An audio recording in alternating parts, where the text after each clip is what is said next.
Time వచ్చేసరికి morning 3:23 అయింది. Time వచ్చేసరికి 4:50 అవుతుంది. సినిమా ఎలా ఉంది అంటే నేను హలో గైస్, ఓజీకి వెళ్ళబోతున్నాను. సో టైం వచ్చేసరికి మార్నింగ్ 3:23 అయింది. సో నాకైతే ప్రీమియస్ టికెట్ అయితే దొరకలేదు. చాలా వరకు ట్రై చేశాను. హైదరాబాద్లో ఉంటే ఖచ్చితంగా వెళ్ళేవాడిని. బట్ నా హోమ్ టౌన్ ఉన్నా కాబట్టి ఆల్మోస్ట్ వాళ్ళు బ్లాక్ చేసుకొని వాళ్ళు తెలిసిన వాళ్ళకి ఇస్తారు. సో అందుకని నాకైతే టికెట్స్ దొరకలేదు. ఇప్పటికైతే మార్నింగ్ షోకి అయితే బుక్ చేస్తున్నాను. 7:20కి అయితే షో ఉంది. సో దానికోసం ప్రిపేర్ అయ్యి రెడీ కూర్చున్నాను. అండ్ నాకు కొంచెం editing work, Bigg Boss editing work ఇవన్నీ ఉన్నాయి కాబట్టి అవన్నీ కంప్లీట్ చేసుకునే టైంకి నాకు కరెక్ట్గా సరిపోతుంది. ఇంకా నిద్రపోకుండా వెళ్ళిపోదామని ఫిక్స్ అయ్యాను.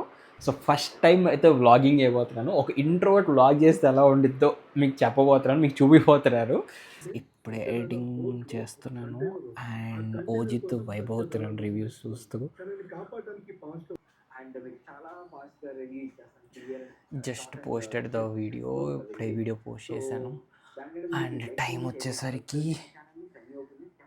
4:52 అయింది. So just 2 hours to go for OG. Open eye, feel the waves cut through me, hypnotized by the sounds I'm breathing in. Hold tight, chemicals collide. Hold tight, hold tight, hold tight.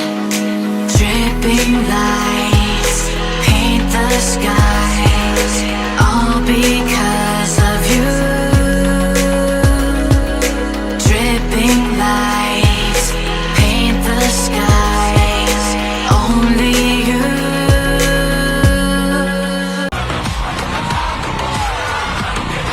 ఇప్పుడే లేసాను. రాగానే నేను నిద్రపోయాను. Actually review చేద్దాం అనుకున్నాను అప్పటికప్పుడే. But నా వల్ల కాలేదు. ఎందుకంటే నైట్ అంతా నిద్రపోకుండా ఉండటం కదా. సో నా వల్ల అయితే అస్సలు కాలేదు. సో క్లియర్గా రివ్యూగా అయితే మాట్లాడుకుందాం. ఏదో ఒకసారి సెటప్ చేసుకుంటే ఫోను, మళ్ళీ వస్తాను. సినిమా ఎలా ఉంది అంటే నేను 2 విధాలుగా రివ్యూ ఇస్తున్నాను. ఒకటి యాజ్ ఎ పవర్ స్టార్ ఫ్యాన్గా, యాజ్ ఎ న్యూట్రల్ ఆడియన్గా 2 విధాలుగా రివ్యూ ఇస్తాను. ఫస్ట్ పవర్ స్టార్ ఫ్యాన్గా మాట్లాడుకుందాం. పిచ్చ పీక్స్ అండి నాకైతే. అదిరిపోయింది. నేను పవర్ స్టార్ని ఎలా చూడాలనుకుంటున్నాను పవన్ కళ్యాణ్ని. లాస్ట్ డికేడ్లో మన వింటేజ్ పవర్ స్టార్ అనుకుంటాం చూడండి. సో అట్లా కనపడ్డారండి. నాకు అసలు మెచ్చుకోవాల్సిందైతే ఒకరిని, కాస్ట్యూమ్ డిజైనర్ని. ఎంత బాగా సెట్ అయినాయి అంటే ఆయనకి ఆ వింటేజ్ లుక్స్, ఆ ప్యాంట్స్ కానీ, ఆ సూట్స్ కానీ, జాకెట్ కానీ పిచ్చ పీక్స్ అనేవి నాకైతే చాలా అంటే చాలా బాగా నచ్చింది. అండ్ ఈవెన్ ఆయన ఎక్కువ మాట్లాడాడు సినిమాలో. ఓన్లీ కళ్ళతో కనపడతారు. సినిమా మీకు ఎవరైనా పవర్ స్టార్ ఫ్యాన్ ఉంటే ఆయన వెళ్ళి అడగండి ఎవరినైనా, మీకు పవర్ స్టార్లో ఏది ఇష్టం అంటే అందరు చెప్పేది కళ్ళు, అన్ని పవర్ఫుల్ కళ్ళు. సో ఆ కళ్ళని ఇవాళ బాగా వాడుకున్నారు సినిమాలో అయితే. స్కెచెస్ దగ్గర నుంచి, డ్రాయింగ్స్ దగ్గర నుంచి అస్సలు ఆయన మాట్లాడు, ఊరికే చూస్తాడు పవర్ఫుల్గా. పీక్స్ అంతే. అండ్ చాలా అంటే చాలా బాగుంది. నాకు ఎక్కడ ల్యాగ్ కూడా అనిపించలేదు. అండ్ నాకు బాగా నచ్చింది తమ్మనన్న మ్యూజియం. అమ్మ దండయ్య, నీకు ఏం కుట్టాడండి తమ్మనన్న. పిచ్చ పీక్స్. చాలా అంటే చాలా బాగా నచ్చింది నాకైతే. సో ఇది యాజ్ ఎ పవర్ స్టార్ ఫ్యాన్గా చెప్తున్నాను. బట్ ఇప్పుడు యాజ్ ఎ న్యూట్రల్ ఫ్యాన్గా, ఒక న్యూట్రల్ పర్సన్గా, సినిమా లవర్గా ఎలా చూస్తే సినిమా ప్రాపర్ సినిమా ఎలా ఉందో చెప్తాను. ఈ రోజుల్లో ఏమైపోతుందంటే జనాలు కూడా ఎలివేషన్ సీన్స్ ఉన్నాయి, బాగానే ఉన్నాయి కాదనట్లా. కానీ జనాలకి ఏమైపోతుందంటే ఎలివేషన్ సీన్స్ మాత్రమే ఎంజాయ్ చేస్తున్నారు. మిగతా ఏ సీన్స్ ఎంజాయ్ చేయట్లేదు అనమాట. ఎగ్జాంపుల్ చెప్తాను. ఇవాళ నేను బుక్ చేసుకుంది ఒక్కనే కాబట్టి ఒక్కడిని వెళ్ళి చూశాను సినిమా. ఇటు పక్కన స్ట్రేంజర్స్గా కూర్చుంటారు కాబట్టి నేను వాళ్ళు అబ్జర్వ్ చేస్తాను ఒక్కొక్కసారి. సో అబ్జర్వ్ చేసినప్పుడు ఈ పర్సన్ పక్కన కూర్చుని అతను ఏమన్నాడంటే, సినిమా ఎలివేషన్ సీన్స్ అప్పుడు బాగానే చూస్తున్నాడు, చాలా బాగా చూస్తున్నాడు. ఫైట్ సీన్స్ వస్తున్నప్పుడు, యాక్షన్ సీక్వెన్స్ వస్తున్నప్పుడు అన్నీ బాగానే చూశాడు. ఎప్పుడైతే ఈ సువిసి సాంగ్ వచ్చినా, ఎప్పుడైతే ఈ శ్రీయారెడ్డి కానీ, అదే ఈ ప్రకాష్ రాజ్ డ్రామా జరుగుతుంది కదా, వేరే డ్రామా, ఆ డ్రామాలు వచ్చినా ఆ అబ్బాయి ఫోన్ పట్టేసుకోవటం, డల్ అయిపోతాం, కామ్గా ఉండిపోవటం. నేను అనిపించింది, అదే ఇంకా వాళ్ళు మొత్తం సినిమా అంతా ఎలివేషన్ పెడతారా చెప్పండి? పెట్టలేరు కదా. సో నాకైతే జనాలు కూడా చూసే విధానం మారిపోయిందేమో అనిపించింది నాకు. సినిమా మొత్తం ఎలివేషన్లు పెడితే మాత్రమే చూస్తున్నారు, లేకపోతే అసలు చూడట్లేదు అనిపించింది. అండ్ స్టోరీ అంత బాగుందా అంటే లేదు, అంత ఏం లేదు. చాలా చాలా సింపుల్ స్టోరీ. దీనికి ఒక రీజన్ చెప్పాడు కూడా సుజిత్. నేను ఏదో ఇంటర్వ్యూలో చూశాను. లైక్ నేను ఇంతకుముందు చూసిన సాహోలో మల్టిపుల్ లేయర్స్ ఉంటాయి. సో, జనాలకి ఎక్కలేదని చెప్పేసి నేను ఈసారి స్టోరీ చాలా సింపుల్‌గా రాసుకున్నా అని చెప్పాడు. కానీ సింపుల్‌గా రాసుకున్నా, కానీ కొంచెమైనా లాజిక్ పాయింట్స్ మిస్ అయినాయి అని చెప్పేసి అనుకున్నా. నేను లాజిక్ అంటే ఏంది కట్టన ఇసిరేస్తే హెడ్‌లు పగలగొడతారు. ఇయన్నీ ఓవర్‌గా ఇప్పుడు నీ లాజిక్ లేవని చెప్పట్లేదు. ఎందుకంటే అయన్నీ అవసరం. నేను క్లియర్‌గా చెప్తున్నాను.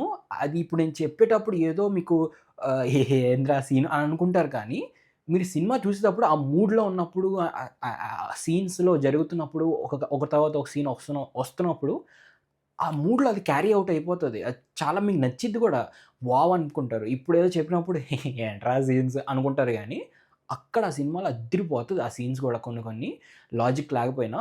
అండ్ బూమ్‌రాంగ్ ఏదో ఉంటది గదా! ఇసిరేస్తే హెడ్‌కి కట్ అయిపోతాయి. అంటే ఏంది హెడ్‌లకి కట్ అయిపోతే చేతులు కట్ అయిపోతాయా అని ఎవరు అనొచ్చు. బట్ ఫైనల్ డెస్టినేషన్‌లో వాళ్ళు ఏదో చిన్న రాయి ఇసిరేస్తే దాన్ని మొత్తం కట్టుకుపోవటం. ఏదో ఇలా రోల్ అయ్యి కింద పడిపోగానే హెడ్ అంతా పగిలిపోవటం, ఊడి కింద పడి రావటం, లోపల పేగులు కనపడతాయి. ఈ మాత్రం చూస్తారే, మనోళ్ళు చేసి చూడరా? ఇలాంటి సీన్స్ వాళ్ళకి తెలీదా చెప్పండి? ఫర్ ఎగ్జాంపుల్ 'సుజిత్' గారికి తెలీదా? అంత నాలెడ్జబుల్ పర్సన్ ఆయన. ఈ ఇలా ఇసిరేస్తే తెగిద్దా అని ఆయన పెట్టినప్పుడు సీన్ చేస్తున్నప్పుడు ఆయనకి తెలీదా? ఇలా నేను పెట్టకూడదు, ఇలాంటి లాజిక్ లేవు అని చెప్పేసి. ఆయన ఎందుకు పెడతాడు? ఈ అవసరం. బి అండ్ సి సెంటర్స్‌లో ఇలాంటివి చూస్తారు. ఇలాంటికి ఎక్సైట్ అవుతారు. అండ్ ఈవెన్ సినిమాలో కూడా చాలా అంటే చాలా బావున్నాయి. As a movie audience person లాగా చెప్తున్నాను. పవర్ స్టార్ ఫ్యాన్ లాగా చెప్పట్లేదు. మూవీ పర్సన్ లాగా చెప్తున్నాను. ఫ్లాస్ ఎక్కడున్నాయి అంటే స్క్రీన్ ప్లే ఫ్లాస్ ఉన్నాయి. స్క్రీన్ ప్లేలో ఫ్లాస్ మాత్రం అస్సలు ఐ మీన్ దాన్నేమంటారు కరెక్ట్ అని చెప్పడానికి, దాన్ని సంజాషించుకోవడానికైతే ఏమీ లేదు. స్క్రీన్ ప్లేలో చాలా ఫ్లాస్ ఉన్నాయి. నాకు బాగా తల తిక్క ఫ్లా ఏంది అంటే విలన్ లాస్ట్‌లో ఓ ట్విస్ట్ ఇస్తాడు. మీ ఆవిడ నేనే చంపాను, మీ వైఫ్ నేనే చంపాను అని ఏదో ఎమోషన్ క్రియేట్ చేయడానికి. కానీ ఎలారా?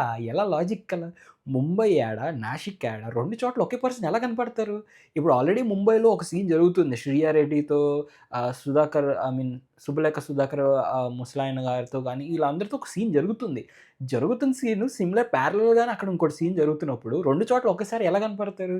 అండ్ అదేమైనా దగ్గర. ఈవెన్ ఆయనే చెప్పాడు సినిమాలో 100 కిలోమీటర్లు ఒక 3 గంటల జర్నీ ఉంటది. కాసేపు ప్రశాంతంగా ఉండు అని చెప్పేసి. 100 కిలోమీటర్లు ఒక్క 15 నిమిషాల్లో వచ్చేత్తాడా? సిల్లీ అండి నాకైతే అదైతే అస్సలు ఎక్కలేదు. అండ్ ఇంకొక పాయింట్ ఏంది అంటే ఇయన్నీ స్పాయిలర్‌లు ముందే చెప్తున్నాను. అయ్యయ్యో! చెప్పలేదు. సో, ఎవరైతే సినిమా చూడలేదో వాళ్ళెళ్లి సినిమా చూసి రండి. మీ అందరికి బానే నచ్చిద్ది. నార్మల్ ఆడియన్‌కి ఇది యావరేజ్ బొమ్మ. But as a power star ఫ్యాన్‌కి ఇదొక 4, 5, 6 ఎన్ని సార్లు చూసినా తనివి తీరని సినిమా. క్లియర్‌గా చెప్తున్నాను. ఇంకొక లాజిక్ పాయింట్ ఏంటి అంటే బాంబ్ బ్లాస్ట్‌లుంటాయండి. ఒక 8, 9 ప్లేసులు బాంబ్ బ్లాస్ట్‌లుంటాయి. ఈ బాంబ్ బ్లాస్ట్‌ల గురించి హీరోకెలా తెలిసింది? ఆయనే చెప్పేస్తాడు.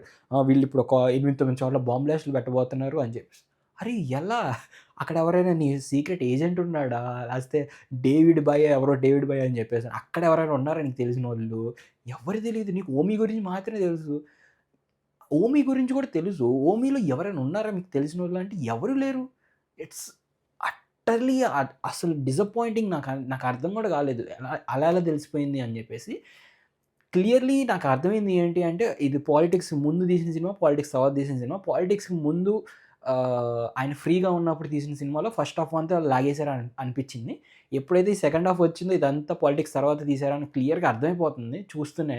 ఎందుకంటే సెకండ్ హాఫ్‌లో అంత హై ఇచ్చే మూమెంట్స్ ఆయన బాగా దాన్నేమంటారు కష్టపడిన సీన్స్ గాని ఏమి లేవు. చాలా ఫ్లూయెంట్‌గా చాలా సింపుల్‌గా ఎళ్ళిపోతది. బట్ ఇదే అండి సినిమా అయితే లాజిక్ ఎతకబాకండి. ఈ నేనంటుంది స్క్రీన్ ప్లేలో లాజిక్స్ ఎతకండి కాదనట్ల. బట్ యాక్షన్ సీక్వెన్స్‌లో లాజిక్స్ ఇలాంటియి ఏమి ఎతకబాకండి. అయన్నీ మీకు ఫ్రేమింగ్ చూస్తే అద్దిరిపోతది. కెమెరామాన్ ద బెస్ట్ వర్క్ నాకు తెలిసినంత వరకు కుమ్మేసింది ఎవరైతే కెమెరామాన్. ఎందుకంటే మ్యూజిక్ ఎలివేట్ అవ్వాలన్నా, హీరో ఎలివేట్ అవ్వాలన్నా, లేకపోతే ఎడిటింగ్‌లో ఎలివేట్ అవ్వాలన్నా, ఏదే ఎలివేట్ అవ్వాలన్నా ముందు camera work, camera framing, lighting అది అద్దిరిపోవాలి. అది కుమ్మేశారు. కుమ్మి అవతల పడేశారు. సో, నాకైతే చాలా బాగా నచ్చిందయితే కెమెరా వర్క్. తర్వాత తమనన్న music, band Baaja Bharat కుమ్మేశాడు.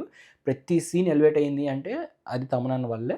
So, that's it guys. అది నా review. Double sided review. Like as a power star ఫ్యాన్‌గా, యాస్ ఎ నార్మల్ ఆడియన్‌గా.